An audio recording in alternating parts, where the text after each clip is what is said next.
Hello YouTube, this is Paul and I'm back with Whiskey Review number 2. Today I'm going to be looking at Highland Park's 12-year-old. It's one of my favorite single malts, especially at an affordable price of around $50. It has been increasing a little bit lately to, $55, but still definitely good value in that price range. Let's see here. On the front label it says product of Scotland, Highland Park, established 1798, which does make it one of the oldest distilleries in Scotland. Single malt Scotch whiskey, 43% ABV, which is nice. Like I said last time, it's always good to see when a distillery bottles slightly above 40%. It means that they're not just trying to stretch their product to as many bottles as possible. They're actually bottling it at the proof that they think fits the flavor that they want. Highland Park Distillery in Kirkwall of Orkney Islands. The Orkney Islands are on the northern tip of Scotland and still considered part of the Highland region, not really the island region. But despite that, Highland Park is a peated whiskey, and on the back there's not really any information. Now, it doesn't say this on the label, but Highland Park doesn't add coloring to their whiskeys either, which is always appreciated. So let's see how this smells and tastes.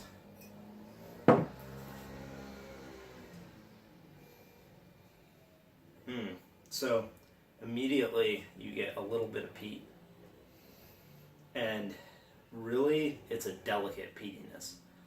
Highland Park distills, I shouldn't say distills their scotch at 20 ppm. It peats their malt to about 20 ppm, which is about half of what Laphroaig or Lagavulin use, and it gives it just this nice hint of smokiness, but that's not really the main flavor of what's going on here. Additionally, the peat bogs in the Orkney Islands, right around Highland Park, there is heather growing there, so you get a nice floralness to the smoke that doesn't really exist in some of the other Islay malts, which are primarily the other ones that use smoke. There's nice sherry. The 12-year-old is 80% refill, or I should say second fill sherry casks. So they're sherry casks that have been used by Highland Park once before to hold whiskey, usually for their dark origins bottling, which is 80% first fill sherry. So there's no ex-bourbon in Highland Park, it's all sherry casks, but the use of refill makes it a subtler influence than something like Macallan that's all first fill. So you get a lot of sherry on the nose,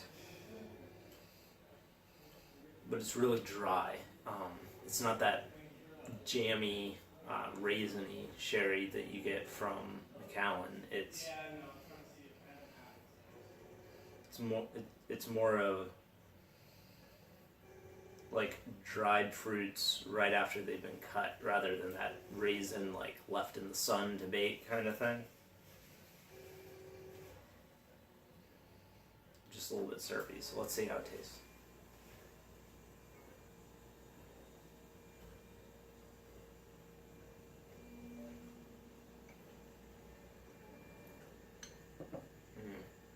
Yeah, that's delicious. So immediately you get a little bit of smoke on the front of your tongue, but it disappears pretty quickly, and it turns into a little bit of sherryness, and then you get the malt coming through. And that's one of the things I love about Highland Park, is by combining just a subtle smokiness rather than the peat monsters like Islay has, and the second fill sherry rather than first fill, it lets you get a whiskey that actually some of the distillery characteristics come through, as far as what the whiskey tastes like from the stills, you know, the flavors of the malt and the flavors that the shape of their stills impart, rather than just whatever the sherry was used in the barrel. You know, some of the Macallans are, because they're first fill sherry, their entire aging process, pretty much that's the only flavor that you're getting in there. You can't really pick out the flavors of the malt very well. But this is really well balanced. It's lightly smoky, lightly sherried. There's no harshness, there's no alcohol bite to it at all.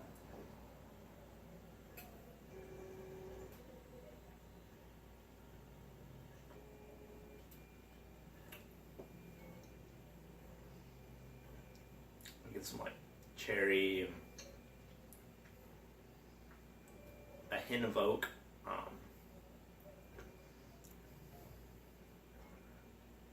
a little bit of milk chocolate,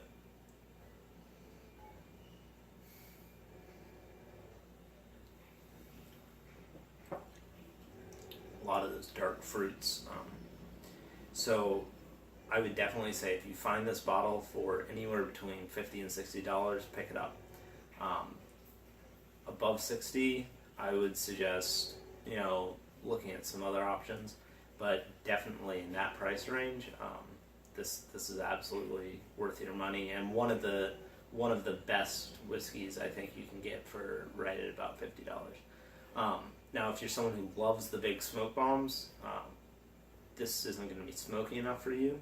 But if you're someone that hasn't tried smoky whiskey before, this is a perfect introduction, because the smoke is there and it's noticeable, but they're not trying to just light your sinuses on fire like Laphroaig is. You know, Laphroaig is proud of how stinky their whiskey is, so to speak, and this isn't that. They really use the peat in a way that complements the other flavors in the bottle. So anyway, definitely worth the money, and if you see it, pick it up and come back next time. And I'm not sure what I'll be reviewing next, but should be here in about a week. Like, share, and subscribe. Thanks.